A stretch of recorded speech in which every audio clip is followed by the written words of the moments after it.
Hi, I'm David Gonzalez, and in this tutorial I want to show you the different options you have for color management inside mistika-review. The first thing you have to do is to bring up the advanced controls, which are under Window, Panels, and Review Controls. I like to have this panel just covering the whole bottom of the screen, so I'm gonna drag it there to get more space.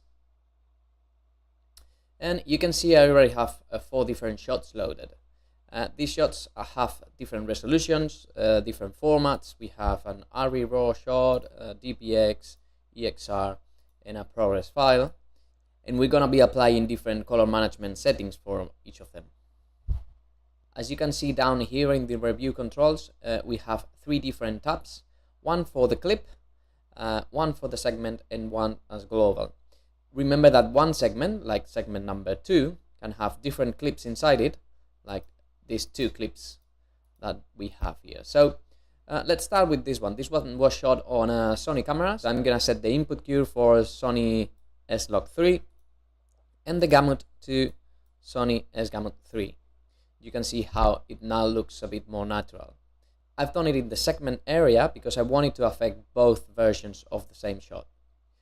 Going back to the RE file, we have to select different curves for this one. I'm gonna do it on the clip because we only have one clip at the moment.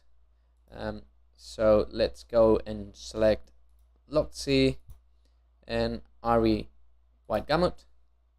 The third shot has also been shot with a Sony camera, but in this case it has been processed as a linear EXR to be sent to VFX. So we want to set up for linear and Sony S-Gamut. And the last one could use the same settings as the second, as it's also S-Log3 and S-Gamut. But in this case, we're going to use a 3D LUT instead of Mistika's Review color management engine. So just go down here and select the LUT that you want. And there we go. And I still haven't touched the global parameters. The global parameters will be our viewing settings. This same global panel can also be accessed from here, just clicking on the cube.